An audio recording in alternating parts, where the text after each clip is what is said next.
Hello, everyone, and welcome back to Perpetual Chess. We have someone who I've known for years I'm excited to bring in as a first-time guest in one moment. First, wanted, as always, to thank our sponsors, Chessable.com. We will actually be discussing our guest course, but of course, if you sign up for Chessable Pro, be sure to use the link in the description. Chessable Pro unlocks all kinds of additional features like discounts on courses, and you can review your games from chess.com and find mistakes you make and all this kind of stuff. And also, check out our other partner sites like Chess Mood and Chess Dojo. Our guest, of course, has been friends and a member of Chess Dojo in the past. And we've got rolling discount and intro offers that you can check out at perpetualchess.com/partners. And if you make use of them, it helps to support the pod. As for our guest this week, so like me, he is New Jersey based. He is a trainer, a young guy. I forgot to ask you, Max, how old are you? I'm 27. I knew you were 26 or 27. Classic. You look up the birth year and you don't know how old. But anyway, young, 27 years of age, but already been training for 10 years. He's a Chessable author, first-time Chessable author. He's also a Blitz specialist with a 2,600 plus chess.com rating. USCF, he just achieved a new peak, as we will be discussing. He spent some years earning the title of National Master, and since then has been up and down, but recently had an amazing result at the Washington International, which was recently completed here in August of 2025. The astute listener might note that that was the same tournament that recent guest of the pod, Grandmaster Alex Fishbein, was going to. Alex had a decent tournament, but our guest had an amazing tournament. He gained 80 points and won the under 2300 section. He also recently competed in a tournament in Spain, his first tournament overseas. And I am excited to welcome to the program NM Max Farberov. Welcome, Max. Thank you for having me, Dan. As someone who's been listening to your show for the past 5 years, it's an honor to be on. Thanks, man. I appreciate it. You know, I struggle with that 20 to 30 demographic. Shout out to everyone listening around your age. So what got you into chess podcasts, Max? Podcasts in terms of listening, I think yours was the first that I listened to. And I think I was actually watching some stream during the pandemic of, I think it was like Levy and Hikaru, just, I don't know, covering some tournament or something. And Levy had just mentioned that he was on your show. And I just decided to check it out. And I mean, I've been enjoying it since. So cool. Well, I appreciate that. I'm glad to hear it. But let's talk about your tournament. So just an outstanding result in DC. And you wrote on social media that part of it was because you felt like you've been really working hard on this Chessable course and you finally got that behind you.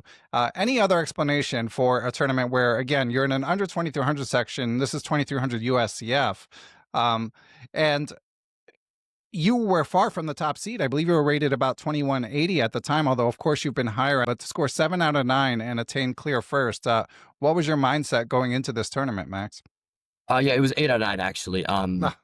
Yeah, it's all good.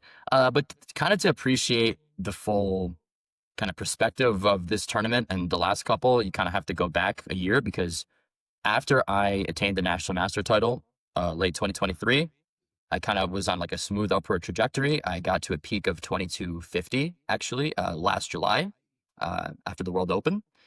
And then for various reasons, I didn't play for a few months, partially because I was working on the course, but also just travel. And then I missed a tournament because I got sick. So between July and October of 2024, I just didn't play any tournaments for like 3.5 months. Not that I wasn't doing chess at all. Obviously, I was still working on the course. I was still playing online, doing a little bit of work here and there. But when I came back to playing tournaments, like I played a local club event, it was just clear that I was off form. Lost 10 points. Okay, not a big deal. But then I played this tournament called the Eastern Chess Congress, which since I won that tournament, 2100 section in 2021 felt like it's been worse and worse every year. This year was especially bad. I took a bye in the first round. It's a 5-round tournament. And then those 4 games, I just played kid after kid, like maybe 10, 11 years old, rated around 2100, all of them like super hungry on the push up to master. And just being off form, I just was not equipped to take them on. And I drew 2 games and lost 2 games. And just like that, I was back to hovering just over 2200, which, just a few months ago seemed unthinkable. And that tournament actually was kind of a warm up for the big event that I had planned in 2024, which is US Masters. This was the first year that I was eligible to play. And it was like, kind of the strongest that it's ever been, headlined by Caruana and a bunch of other strong GMs. And I went in kind of knowing that, maybe I wasn't on the best form, but feeling like, I can play well against some good players. And I did play well, but the results didn't go my way. Just, close games, I would make some blunder or get a good position, but fail to convert. And I finished that tournament with 2 out of 8. I didn't even play the last round because in the penultimate one, I played a kid who actually wasn't even a master. He just got in because he was like kind of on the cusp and they let him play. And I just walked right into his preparation and lost basically without a fight. So that was kind of like a low point. Dropped under 2,200, but I was thinking, like one good tournament, I'll be back over. And that was the last tournament that I played in 2024.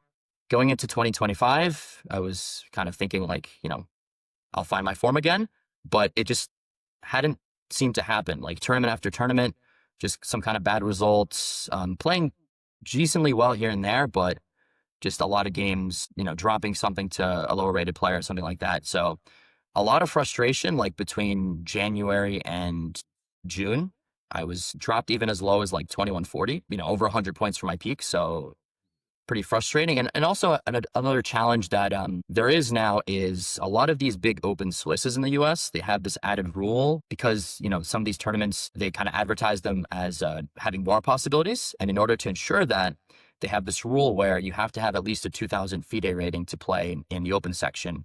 Otherwise, you're either not allowed at all, or you have to pay like a significant extra fee. And my FIDE rating had once again dropped under 2000. It was never really that high to begin with. I'm always someone who's been pretty underrated compared to USCF. I mean, it's just really tough here out in the trenches, playing these kids with like super low FIDE ratings.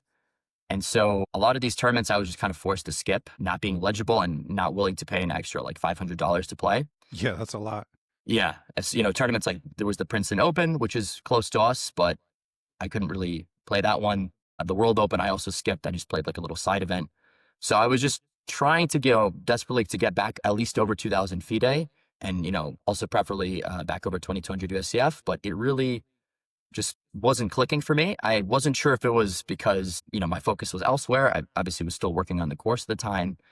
And I even had kind of this inner conflict, like, should I just even stop playing tournaments until I'm done with the course? But at the same time, I like to play. I want to stay active. So it was kind of I wasn't sure what was going on, but finally, recently with this Washington International Tournament, things seemed to click. I mean, obviously I played I did play in Spain a few weeks before, and that was a nice warm up because I got to play some stronger players. But this tournament, I guess I just kind of hit my form early. Again, this tournament, I wasn't able to get into the open section because, again, my FIDE wasn't 2000. And funny enough, it would have been if the Spanish tournament was rated just in time, but it wasn't because it ended on the 30th of July. So it wasn't rated in time for the September or the August list. So I had no choice but to play under 2300. And I was like maybe the 7th or 8th seed around 2160 going in. And the first couple games, just kind of like feeling it out, playing in some around 2000 players. But I felt like by maybe round 5, I was in form. And I managed to beat the top player. I think it was the 5th round, and then more or less smooth sailing from there. And that's $4,000, right? Yeah, which is the most I've won, not by a huge margin, because I did win a good amount the tournament that I became a master in the North American in Las Vegas, but just in terms of a one tournament win, yeah. That's big. Awesome. Yeah. Well, congrats. Yeah, Max wrote on social media, on X, unable to play the open section of the 12th International Master like I wanted to. I had no choice but to lock in on the under 2300 section. Safe to say I did that with by far my best ever score in a 9-round event. So it's great because, we all go through so many ups and downs, like you say. I mean, just hearing you talk about it, the like fixation on every little rating. You're like, I went to 2250 and then I couldn't believe I went down to 2200 when like, I hear that and I'm like, oh, that's normal. Like, I know you're very strong, but like, that's totally normal, but when you're living it, it feels different. But it's good that you had that breakthrough. And my question, I have a few questions about it, but number one, Max, is I've observed a few things about people playing chess and their tendencies, as I alluded to. Not only is my podcast more popular with people in their 30s and 40s, but it's come up a couple times on the pod, and I've noticed people in their in particular. Well, really, it's when people go to college, but then maybe they play on a college team. But then, especially with done with college, I feel like a lot of people, a lot of players, even strong players like yourself, often drop off. You kept going. Now, for a while, you had a very clear goal of reaching the NM title. You've talked about this on the Chess Journeys podcast, among other places. You've written about it on social media. You made that. So, but not only did you keep going in your 20s, but you kept going when you reach 2200. You're not slowing down at all. So what is it that you think keeps you going when some other people might just say, you know what, I'm just going to watch football this weekend? Yeah, that's a good question. I think part of it is just kind of the love for the game.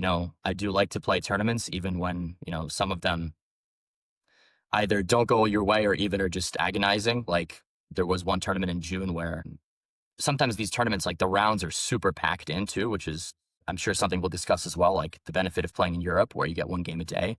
Like here, the schedules are really brutal. Sometimes you barely have any time to recover between rounds. And like the last round of a tournament, I was just sitting there like, what am I doing in this place? Could be doing anything else right now with my time. Yeah, exactly.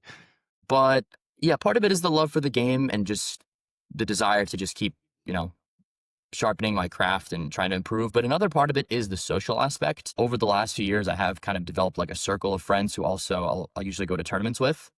And it's just a lot better that way. I mean, like early days, right after the pandemic in 2021, like the first couple tournaments I played, I was just going to on my own. And, it's fine, but especially when the results aren't going your way, it gets pretty miserable. Just kind of, sitting in your hotel room after you lost like a 4-hour game and just wondering, if things are going to get better. But now at least, you have some friends you can hang out with, kind of, talk about stuff, take your mind off the game a bit. And yeah, that definitely makes things a lot easier to do.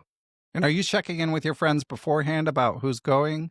Or you just kind of see who shows up?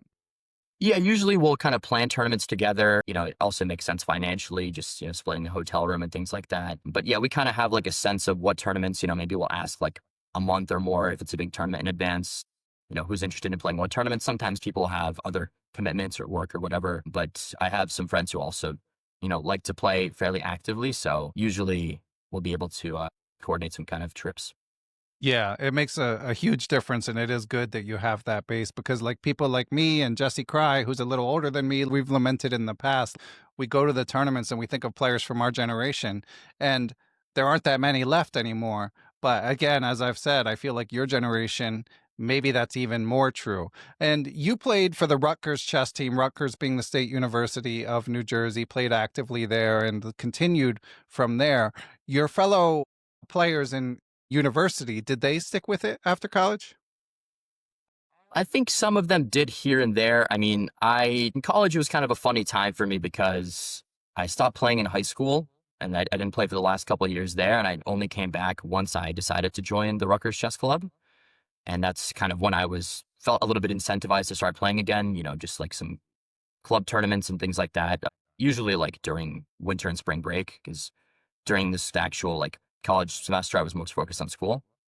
And I am kind of glad looking back that I wasn't super into chess during college because I feel like it would have been a distraction. I was a nutritional science major and that was pretty intensive. So there wasn't a whole lot of time to like get into other stuff. But I did play a couple tournaments with the Rutgers chess team. Like we would play, for example, the Amateur Team East, which is Right. kind of the really big team tournament that we have here in the States, which was fun. But also, when you're not really playing that consistently, that tournament can be pretty tough. Like in 2019, I think it was, did really badly with the team. I scored like 2 out of 6 and I was upset by like 500 points in one of the rounds to someone on the Naval Academy team. And I remember when I came home, I told one of my housemates, like, yeah, this was really brutal. And I really feel like I should get back into chess and kind of improve because, I'm not really showing a great level. And I see people who are improving. Like, this tournament, you get to see people who you've seen before and maybe you only see them once a year, but you kind of get to reconnect. And, I saw people who were making drastic improvements and I was just kind of stagnating. So that was kind of like an early motivation for me to get back into chess. Also, during the end of my time at Rutgers, they introduced this thing called the Collegiate Chess League, which I think has gotten a lot bigger since I graduated. And it's kind of like a fun kind of tournament between universities and you'll have like usually kind of blitz matches throughout the weeks and there's different divisions and things like that. So that was a cool thing to kind of come and get a little extra motivation, to represent your team. Yeah, I mean, you alluded to the struggles. Before I forget, I wanted to give a shout out to Tatev Abrahamyan, who just like she's getting a lot of attention. She had this amazing result in Europe where she got the IM title at age 37, and she wrote a great article in Chess Life magazine about her struggles leading into that, about how she was on the verge of quitting, and then just today, as we record this on Thursday, August 21st, maybe. Um, she she said at the end, she said, and this is in celebrating a victory where out of the blue she basically gained more FIDE points than she imagined, got her first grandmaster norm, and got enough FIDE points to earn the IM title at 37. So great stuff. Hope to chat with Tatev about it sometime when things settle down. But she told FM Mike Klein in his article on chess.com, she said, I also haven't forgotten about the painful side of chess, how awful losses and bad tournaments can make you feel. I'm trying to enjoy this moment for now before I think about chasing the next goal. And that really resonated with me because when things go well, it's so easy to forget, that moment of devastation. But I'm glad that you've managed to push through. And when you did reach the master title, Max, did you have any thoughts of taking a break? No, not really. The thing with the way I became a master was kind of unexpected because I was hovering around the mid 2100s, like 2150, 2160, bouncing around a little bit towards the end of 2023. And then my friend and I actually, we had already pre-planned this tournament in Las Vegas, North American Open, where we would both be playing in the under 2300 section. He was already a master, so he was just kind of playing to try to win money. I was on the master hunt, but realistically, I knew this was a very strong tournament. And if I could even just gain like maybe 20 points, then I would be in a good position going into my next tournament, which also we had planned, which is the Liberty Bell Open in mid-January in Philadelphia. But then I started off that tournament kind of slowly. Like I drew 2 low-rated players. I wasn't really feeling on form, but as the tournament progressed, I started to play better with each game. And the last 2 rounds were, in previous tournaments, I would tend to kind of like burn out towards the end and just run out of steam. I actually played the 2 best games of the tournament. I beat 2 of the top seeds basically, and I managed to get 6 out of 7 that tournament. And that got me just to 2200, like from 2160 to 2200 in just one jump. So I had already basically planned to play the next tournament. I wasn't going to back out. I'm already going with friends. So I went on to play that one. I would basically still like to play. Even though I'm 2200, I still wanted to prove that I'm that strength and not try to go under because, sometimes people will get to the title, have fluctuations go under. I wanted to just kind of cement myself as a 2200 and prove that I was at that level. And, I thought that I had done that after, as I mentioned, World Open. But then, as I hadn't foreseen, there were some negative swings going in the other direction. Yeah, well, I mean, as I've said many times on here, I mean, I'm living proof. I'm way, I'm like 2160 or something now, but been 2270 and been significantly lower than I am now. And it's just a whole different world. And to what you were saying about reaching FIDE 2000, again, it's so much different than it used to be. But you've got to play the cards you're dealt in the era that you're in. And Max, also wanted to ask you about your trip to Spain. So I think you said on Twitter that this was your first international tournament. Is that right? Right. Yeah. This is another thing that I kind of had been wanting to do already for some time. A lot of people tend to travel to Europe. Usually it's like more serious players that are hunting for norms, but even as like a 1900, 2000, it's still worthwhile. So right after I became master, actually, I started to look at what some possible tournaments could be. And I found the Menorca Open, which is kind of like this really luxurious tournament on this tropical island in Spain. The famous Sitges. Well, the Sitges is the one that I ended up playing, but Menorca is actually separate. It's on this island. It's like a resort kind of thing. And it's a really popular tournament, which unfortunately, my friend and I weren't able to get into because even 2 months out when we were already ready to kind of pull the trigger, it filled up actually. So we weren't able to make that work. Some of my friends did end up playing that tournament this past year, although I wasn't able to make it work because of like teaching commitments. But I was already on the lookout for tournaments for summer with kind of a priority on Spain because I thought, I'd never been to Spain and it looks like a very nice destination, a lot of good tournaments there throughout the year, summer especially. And so I eventually landed on this Open Internacional Villa de Sitges, which was at the very end of July. This is kind of a town in Barcelona. So I actually decided to do 2 days in Barcelona before kind of just to do some tourism, kind of get adjusted to the time and then head to the tournament, which is 9 days, obviously being one game a day. Yeah, and that ended up being a lot of fun. So you would recommend the experience? Yeah, for sure. I mean, even just the ability to play one game a day is already a Right, blessing. exactly. Coming Yeah. from the trenches of US tournaments where sometimes, you get like 30 minutes between rounds. It's just really brutal. There, the rounds were at 4:30 in the afternoon every day. So you could do whatever you wanted in the morning. You could go to the beach, which was actually very close to the playing venue. You could, go for a walk in nature.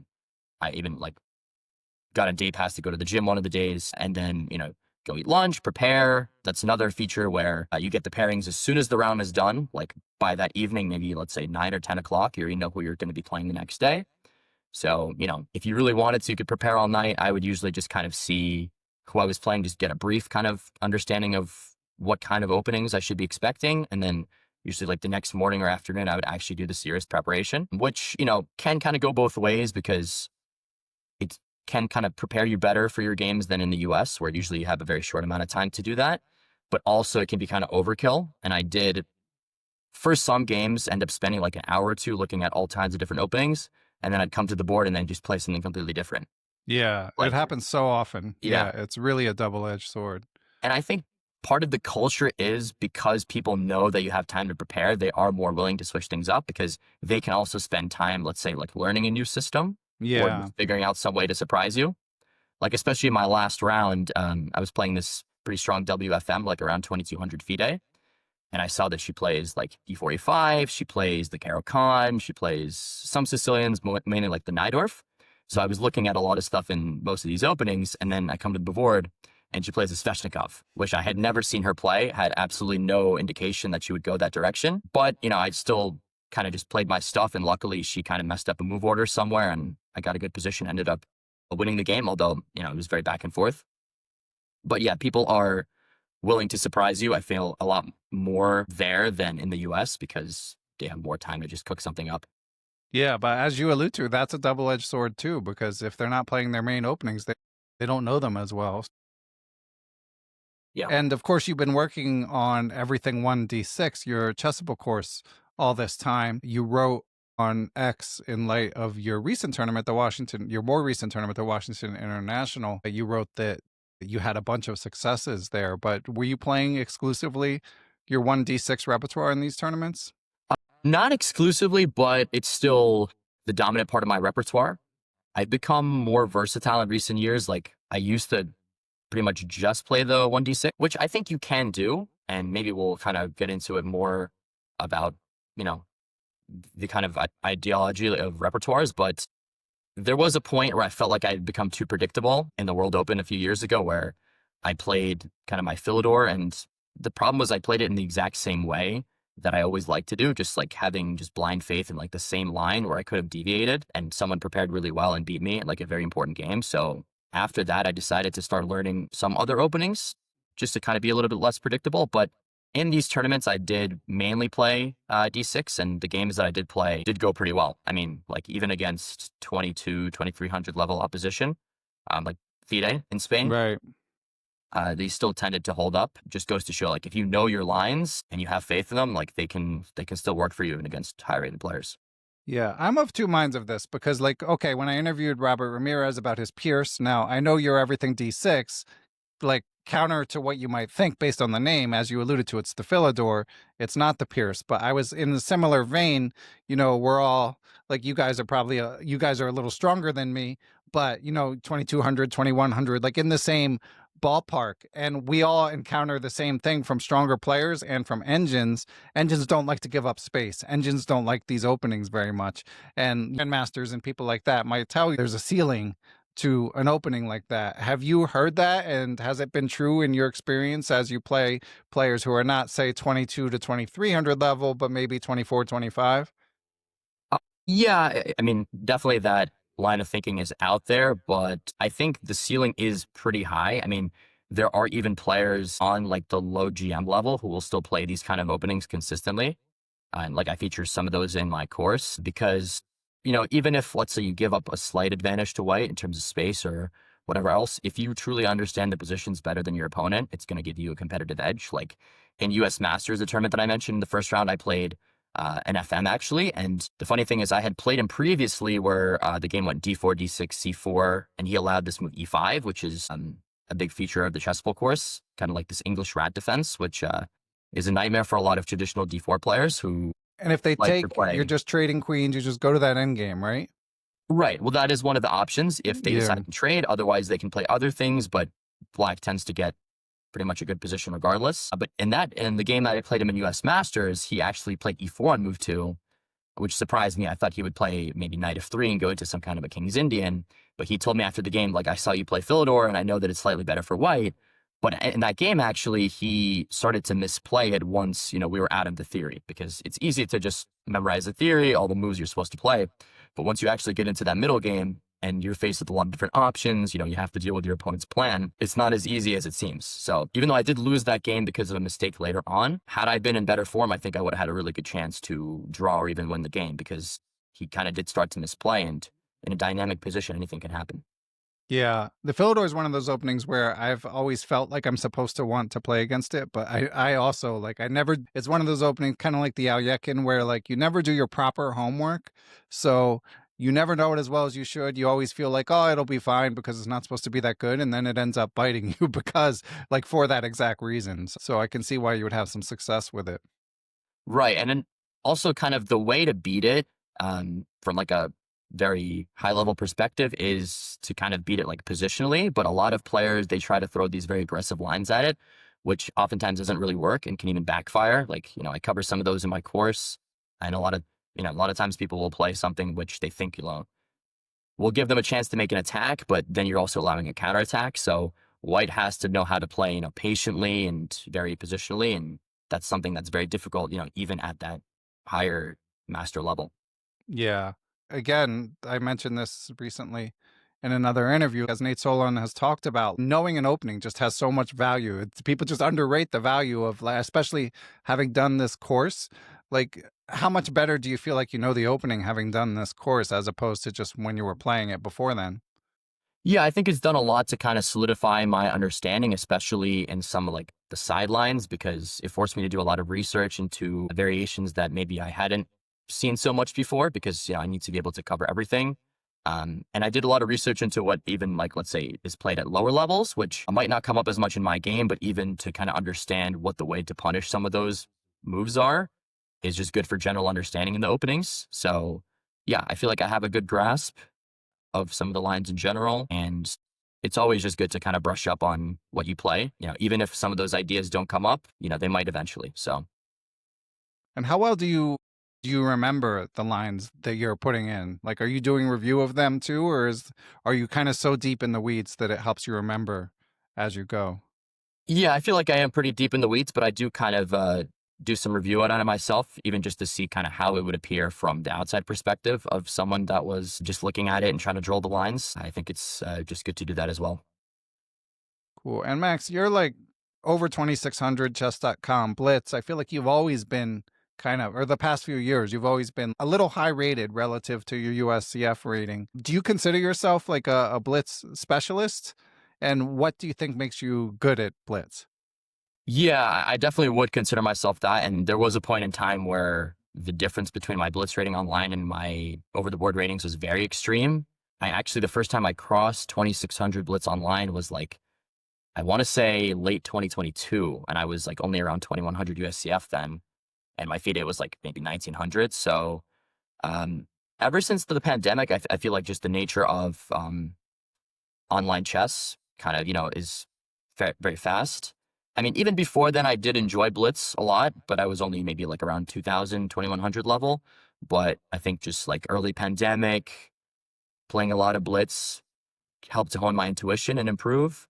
I think there is kind of a ceiling of how much it translates to classical. I feel like these days, my time would be better spent doing other kind of things, because there's only so much, like playing very quick games helps. But I think it is very good for like toning your intuition, and even just the repetition of playing a lot of games exposes you to a lot of ideas. And I think I have picked up a lot of things as long as you review the games, which I try to do. I don't do probably as much as I should, but yeah, that is something that I would consider a strong suit. Is What do just you the faster like? time What are control. your strengths as a blitz player? Like, is it openings? You mentioned intuition. Do you do anything to train it? I'm just curious. I think knowledge of openings helps. Yeah, and I feel like I'm someone who's fairly knowledgeable with openings. You know, obviously like on the black side, as we've discussed, but on the white side as well. Just I feel like I just enjoy kind of learning variations, studying theory. I don't try to memorize it super deep, but I try to just kind of have like a good idea of how to play against all kinds of different opening systems so that I'm never totally caught off guard. But also my style is one that's more kind of like aggressive and more tactic oriented, which tends to come up in these faster time controls. So I feel like just the combination of that and positional understanding as well, which used to be kind of a weakness of mine. Like, you know, as a kid, and this is the case for a lot of kids, you know, they study tactics, they know their openings, but then they don't really know what to do in the middle game a lot of times. And they'll just, like even, you know, when I'm playing them in some of these lines that go into endgame out of like a Philidor or something like that, they'll play whatever seems natural. And then they'll just get to a point where they don't know what to do. That used to be me. And I think just playing a lot of games and, you know, doing a lot of analysis helps with general understanding. And then you get to kind of reapply that to Blitz, and that helps as well. Okay, I'm a little surprised to hear you describe yourself as a tactical player based on the 1d6 repertoire, because a lot of those lines do go to early end games. So where's the balance there? Yeah, that's true. Like I said in the course, it's kind of like the backbone is endgame based, because in both the Philidor and also, as I mentioned, the English rat defense, d4, d6, c4, e5, they can trade there on e5 and go to that endgame. That particular endgame is very solid for black, already kind of strategically better. If you check the databases, it's scoring very highly, like 60+% of the time. At least like on the amateur level, black is winning. Philidor defense as well. It's, you So know, it's not just me that's struggling as white. yeah, no, and there's a reason for that, because of just like the way the pieces are kind of aligned. It just, the play is much easier for black. Philidor, it's maybe not as much the case, but it's still a very solid endgame for black. And you even see like very strong players. I feel like I've been seeing it more and more recently. They will play this variation because they're very comfortable to go into that endgame. They know that it's solid at least for black, and maybe even will give you some winning chances. But at the same time, once we kind of bypass that endgame stuff, let's say your opponent doesn't go into that, the positions that you get out of this repertoire are very tactical. I mean, on one hand, you have like King's Indian type positions, which they start off closed, but there are a lot of hidden tactics. A Philidor as well. There's a lot of things which I feel like is one of the reasons why it's an underrated opening, is because people think it's just kind of, you know, very solid and boring, but, you know, tactics will come out of seemingly nowhere. And the more aggressively white plays against it, the more chance that you as black will have something to throw back their way. So, you know, even as a tactical player, it's something that I've enjoyed a lot. Gotcha. That jogged my memory. There was one line in particular that I found appealing in your course, is what you had against the London. Because I remember when the London first started appearing and people would just say, if you can just get an early e5, you know, then black's doing well. Easier said than done, as it turns out. But you've got a line where you know, because of the move order of you playing d6 and because of an early knight retreat, e5 is tough to stop. Have you had good success with that line against the frequently encountered London? Yeah, that line is a lot of fun. Actually, I should give credit to International Master Miodrag Perunovic. He has a nice YouTube channel where he gives a lot of opening recommendations. And Could you like give maybe just a handful of moves for anyone? A lot of people won't be able to follow, but just for anyone interested, the beginning moves. yeah, so usually it'll go through my course. It'll be like d4, d6, let's say knight f3, knight f6, and they'll put their bishop on f4. And as black will play g6, bishop g7, castle. White will do their normal kind of thing where they'll play usually like e3, 3 to have the bishop be able to retreat, bishop e2. But at the right moment, the idea for black is to put a knight on c6, bring the f6 knight back to d7, and then break with e5. And this is a kind of a plan that he laid out in this YouTube video that I found many years ago. And before that, you know, I wasn't really sure what to do. I would kind of play the King's Indian system against the London, as many players do. But then you get to a point where you're not sure kind of what your plan really is. And this plan seemed very direct and straightforward. And yeah, I have enjoyed it a lot. I mean, it's not as simple as, you know, just like rolling them over. Obviously, you know, white will get some counterplay of their own, but it tends towards games which again are very sharp and something that a lot of times London players aren't too thrilled with facing because they're trying to just go for like a very solid game, just put their bishop on f4 and just slowly improve. But suddenly, you know, we're the ones that are attacking them and they have to react. So yeah, it does tend to very entertaining games. Yeah, I mean the knight f6 to d7, you're unlocking the bishop and supporting e5 with the knight. So it's like under normal circumstances, it's like if you play c6 queen, you know, c6 d6 queen c7, supporting e5, you know, they can play a move to, you know, reinforce e5. But when it's two at once, it's harder. So it, you know, I haven't been playing as much lately, but it was like every time I'm like interviewing someone and checking out a course, I'm like, I should play that. And that was the one that got me. I'm like, man, I would like to have that in my bag for the London someday. And Max, I wanted to ask you regarding speed chess, how conscious of the clock are you when you're playing? Yeah, that's a good question. I would say it's something that has to be kind of intuitive because I think as people have mentioned in the past, if you focus too much on the clock, you're already doing something wrong. You know, you try to make your opening moves obviously very quickly. You want to leave times that at some point during the game, you might want to have a big think, but you have to just kind of get into the rhythm. And it helps to play Blitz fairly consistently to just kind of have like a nice rhythm settled in. Like I feel like, you know, I've kind of been playing a bit of Blitz recently after kind of not playing it for a while because, you know, of already playing other tournaments and traveling. And it is even like a little bit of a struggle for me to get that cadence back where, you know, I'm like in a nice rhythm of staying kind of up on the clock. But like I mentioned, it's helpful to know openings because when you kind of like know your plans already and you know the positions you're going to get, it is helpful because maybe you can make your moves a little bit faster than your opponent. But, you know, you also have to deal with people who will just play super fast regardless, and you have to be ready to catch them when they make some kind of a tactical mistake. So yeah, Blitz is like a very tough game in that regard where you have to find the right balance between playing too quickly and too slowly. Yeah. And in the prep age, everything you play, especially Untitled Tuesday, is going to go in a database. Are you worried about exposing the stuff you're working on for people to see when they're prepping for you as an active tournament player?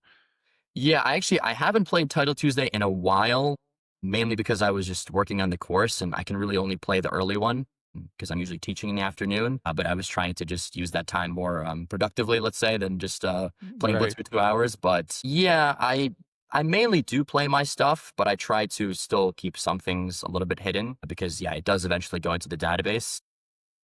I'm on a level now where, yeah, like a lot of things can be prepared against, but also I do play mostly on public accounts and I don't hide my stuff that much. It is easy to prepare, but also I do, as I mentioned, keep some things secret. So I still have some surprises ready for my opponents. Yeah, it's funny, actually. The last round game in Washington, my opponent, who's a kid, he played this very aggressive line against this Philidor setup with rook g1, preparing g4. And I could just tell that he had prepared something because it was basically already clear that previous night that we would be playing. And I actually deviated from my course because there was another line that I was aware of. And he already basically didn't know what to do. And I won fairly smoothly. And he told me after the game, like, yeah, I actually bought your course the night before. Right. I saw that you recommend this one system, so I had something against it, I guess. So, you know, not that I don't trust in the variations that I laid out, but it's just much easier if you can surprise someone early and kind of just deviate and, you know, get them out of their prep knowledge, because I think we underestimate how poorly people can play when they're out of preparation, even, you know, at a master level. Like, Yeah. sometimes once someone runs into that wall of not knowing more theory, it's a very tough adjustment. Yeah. It's also a psychological advantage, bringing the first surprise. And it's a funny story because, you know, we all, as comes up all the time, we all live in fear of these kids. They're play so effortlessly without fear and tactically gifted. But that's one area where we have them. It's just common sense. Like, this is a big game. You're playing for $4,000. Like, you know, he's playing for thousands of dollars. So the idea that he's just going to buy your course and that you're just going to blindly walk into exactly, you know, the one line that you say is the best is a bit naive on his part. Although I'm sure that kid will be a grandmaster someday, so I shouldn't trash talk him. Yeah, no, actually, yeah, very promising kid. Yeah, I feel like this is a skill that especially more experienced players have that have a lot of games in the database. They also know the right moment to switch things up. Like in one of my games in Spain, I played against a GM from Cuba, one of the top players in her country, like Olympiad experience and all that kind of thing. And I prepared something in the Rue Lopez, and she very quickly kind of sniffed out like something was amok because of a move that I played, which I don't that often play online. And so she just played like a different kind of system, which I actually did still have preparation against, but I had only looked at one very specific line of it. And so at a certain point when she played a move, which at the time I thought was wrong because it was different from the specific line that I'd looked at, I thought that now I have a big advantage because she didn't play what, I thought she was supposed to play. And then I very quickly messed up, and it turned out after that what she played was just perfectly fine. It's just that I hadn't looked at that one other specific move. So, just getting me kind of a little bit out of concrete preparation was enough for her to get the edge. And at that point, there was not much I could do. So Yeah, it cuts both ways for sure. And Max, one other thing I wanted to ask you about when I was on Twitter, one thing that I often marveled at is you would be following these random European tournaments. I mean, strong tournaments, but like, a lot of people are following like the Sinfield Cup and Vaikanze and tournaments like that. But you would be following tournaments like the one you played in Sitkis, and many of the sort of more, I'm struggling to think of the word, just kind of open circuit tournaments, like wherever, yeah. Regular circuit tournaments. What is it that got you interested in just playing through games in those tournaments? Yeah, that's a good question. I'm not sure where it kind of really started. I think just playing through master games is something that I've enjoyed doing, and I think like there's a lot to be learned from that.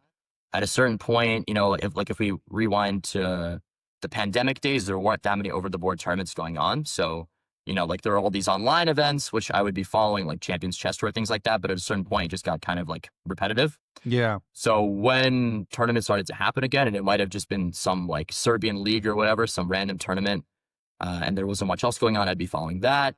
But then, we're at a point now where there's a lot of open tournaments. And honestly, I enjoy looking at tournaments where, let's say, the top seeds are like 26 to 2650 more than even some of these tournaments like the Sinfield Cup, because first of all, the draw rate is a little bit lower.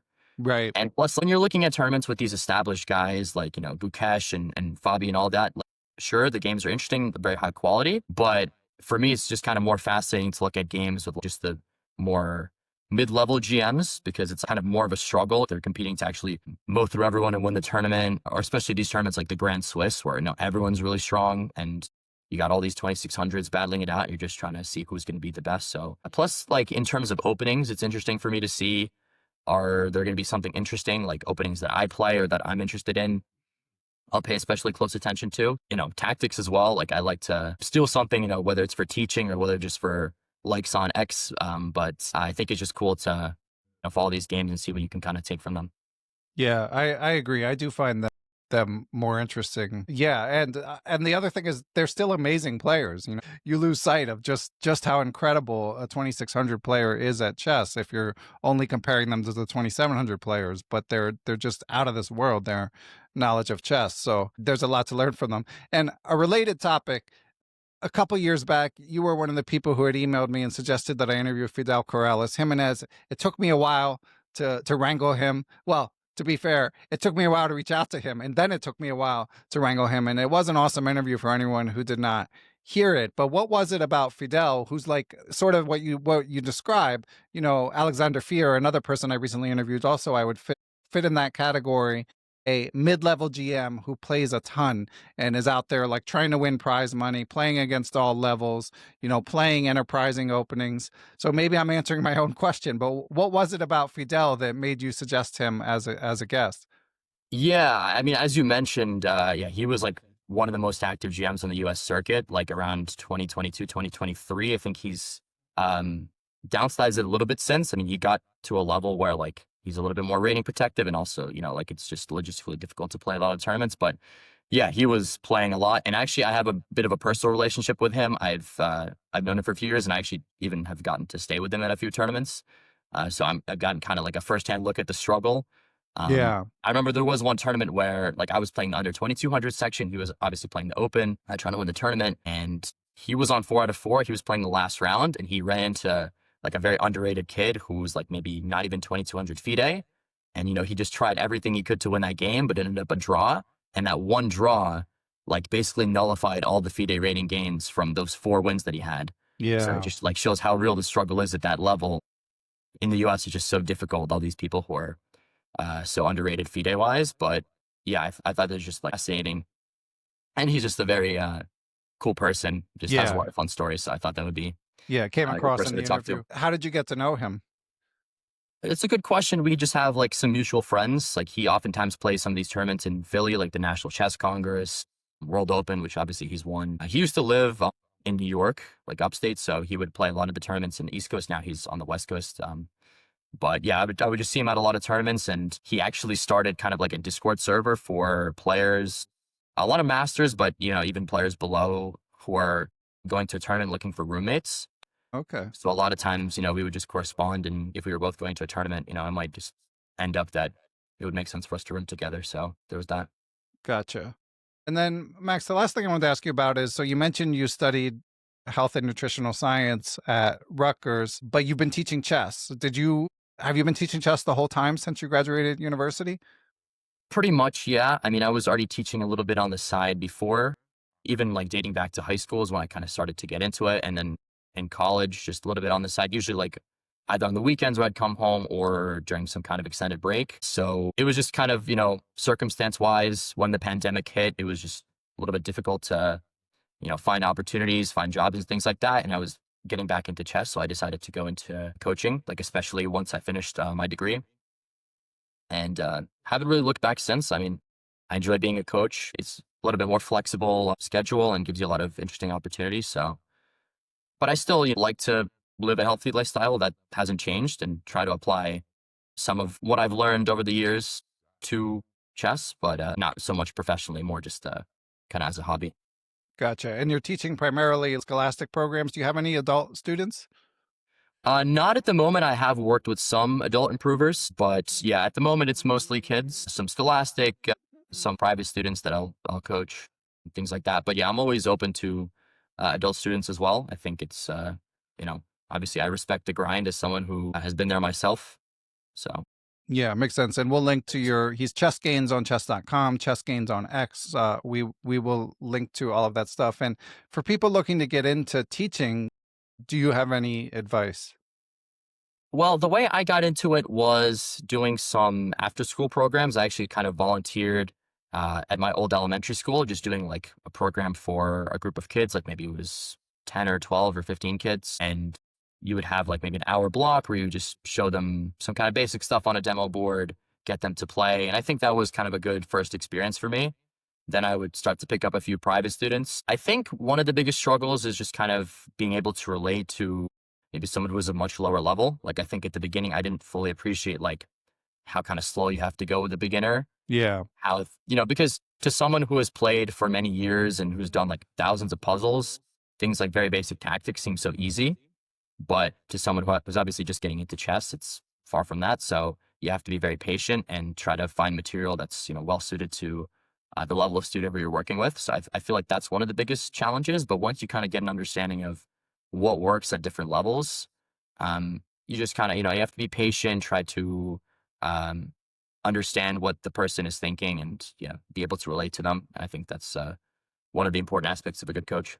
Yeah. And it helps to be a good communicator, which you clearly are. And last but not least, Max, so you got the master title, you're scraping on a new high USCF.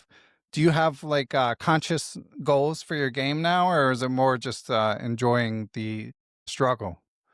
Yeah, definitely trying to enjoy the struggle. But I mean, I have some kind of like to long-term goals. I mean, now that I'm back to like a kind of mid 2200 level, and actually after the Spain and Washington tournament, finally my FIDE will be around 2100, which for the first time, I feel like I won't be like significantly underrated FIDE wise. And Right. that's starting to finally catch up. So the logical next step would be try to push to like maybe 2300 USCF, 22 FIDE, which, seems like it's not that far off, but still will require a lot of work. As far as like actual title goes after that, maybe something like FM would be cool to aim for in the long term, but I'm not so much thinking about it at the moment. Just kind of, trying to take things one step at a time. Just try to sharpen my game, play some tournaments and see where that takes me. Excellent. And you've obviously, again, very knowledgeable in the openings, very strong blitz player. You play a ton. So those are obviously three contributors to your success. Are you someone who's like grinding a lot of tactics and solving endgame studies? Like, are you like a regimented person when you have extra time to work on chess aside from all that stuff? Um, I feel like I used to be more so, like, especially in the early days of like pandemic and, on the grind to master. Lately, it hasn't been quite as disciplined. I still try to do some puzzles, although I feel like kind of like the calculation side of the game is a strength of mine. So it's not something, I mean, obviously you could always be better at it. Right. And, there's certain aspects of it that I feel like I should improve, but overall, I feel like that's a strength. So I try to work more on like kind of positional kind of things, or end games is something that always is important to work on. But yeah, in terms of a regiment, I haven't been as much disciplined with that recently. I want to get back more into, like, I used to annotate my games very seriously, kind of like the Jesse Cry school of chess. Yeah. I used to do that a lot, like just go through a game and analyze it for hours, annotate very thoroughly.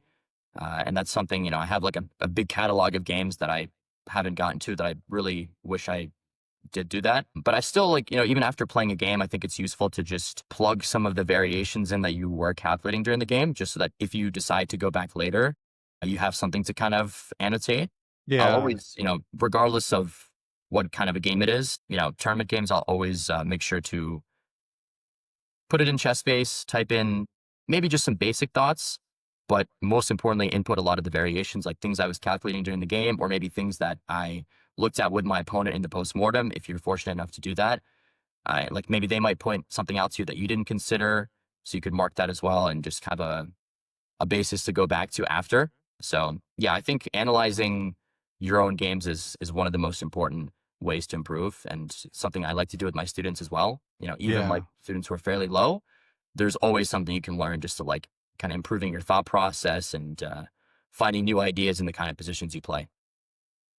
Well said. And possibly last question, as someone who clearly does have a cerebral approach, a sort of all-encompassing approach to chess improvement and just an evident love for chess, do you have any chess improvement hot takes? Anything that gets said a lot that you either disagree with or you feel like is underemphasized? Well, we did talk about Blitz. I feel like it is at times vilified. I mean, rightfully so if that's all you do. And I mean, I'm certainly someone who's at times played way too much of it. But I feel like there's a reason why, we enjoy it. You can, provided that you do analyze some of those games, you can learn a lot from it. Because the thing about Blitz is, like, especially let's say you're opening, right? You'll play the first set of moves quickly, and then some point in the middle game, you will get to a point where you're not sure what to do. And those are the positions that when you go back after and analyze, you can learn the most from. Because like at various points in the game, right? Like there'll be moments where your intuition will only get you so far, and you'll kind of hit that wall of like not being sure what to do. So if you just take those positions later and work on them, I feel like a lot of improvement can be derived from that. Other than that, we could talk a little bit about books. I'm not a huge book learner, but I have actually looked at a few recently. Yeah, if you have any recs before we go, or steer clear recommendations. Yeah, no, I feel like all the books that I have looked at least recently, have been pretty good. One that I will mention that I worked through pretty much entirely is, I think it's called 600 Practical Chess Exercises, or maybe just Practical Chess Exercises, and there's 600 of them. That's by Ray Chang. It's a book which really is good like, book for coaches. Yeah. yeah, I feel like it's good even up to master level. There's just kind of a mix of positions. Some are tactical, some are anti-tactical, where like it'll be set up in a way where you think it's a tactic, but actually you have to, like, let's say, play a prophylactic move or something like that. So it's like very kind of game applicable. So it's a very kind of mixed theme. Other than that, the book by Eugene Perelstein and Nate Solon, I was looking at it a bit recently. Evaluate like a grandmaster, because that's also a very important skill. I feel like that's kind of decided on, even high level games. Like both players will calculate some position pretty close to equally, but one will evaluate it much better and steer it to a position that's actually better for them, and the other person might not even realize. Another book actually that I was looking at recently, actually on the flight back from Spain, a coach at the school that I teach at gave it to me. It's called Attack. I think it's called Attack with or Like Mikhail Tal. Okay. It's an older book where Tal kind of like worked on it with a co-author. Yeah, Domsky. Yeah. Yes, yeah. And it looks very interesting. I haven't gone through all of it, but he presents some like kind of game fragments and some full games, both from his own experience and from other very famous attacking players like Nezhmadinov, Shirov, and so on. And it's very good on kind of like honing that attacking instinct. Like I'm someone that considers that a strength of mine, but even looking at a lot of these positions, it was very challenging. So I feel like if you're maybe close to expert level, maybe even a bit below, and you want to kind of work on that aspect of your game, it's a very good book to do that, because there's some, as I mentioned, like games, and some that he presents as puzzles, and you can just use that as kind of a calculation exercise. Yeah. Plus, it's just fun to play through talk games. Right.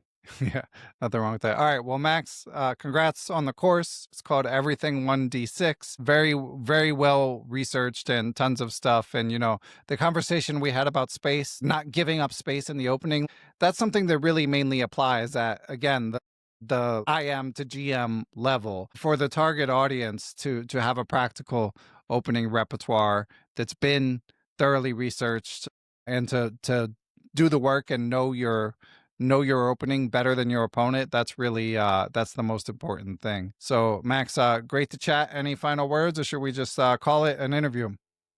Yeah, I mean, the only thing, as we were chatting before, I'd like to thank you for basically introducing me to the Chess Dojo, because that's actually how I discovered their YouTube channel. It was recommended on your YouTube channel of your podcast, and I can attribute a lot of my especially early success in the pandemic to their channel, and I still watch a lot of their videos and, you know, try to stay in contact with some of the senseis there. So thank you for that, as well as your own podcast. Oh, sure. My pleasure. Yeah. And shout out to Dojo. They're doing great work. All right, Max, I will, one of these days, I'll make it out of my basement here in the same state as you, and I'll see you at a tournament. But in the meantime, we'll be in touch online. All right. Yeah. Sounds Take good. care.